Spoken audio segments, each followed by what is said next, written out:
In this video, I'm going to show you how to modify the text size of a single name within a generated composite.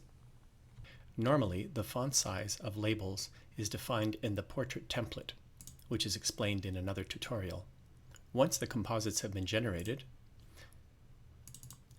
we see that all the names fit correctly within their frame sizes until we get to this one where Jonathan Jim doesn't fit. By single clicking, we can now affect the size over here of all the fonts of all the texts. By double clicking, we can affect just this one font. So hold down the Shift key so that we can do a very fine-grained adjustment, and then turn down the font size slightly, and there we've fixed it. By single clicking, we can go and actually affect every one of them so they'll all look nice and consistent. And that concludes this tutorial.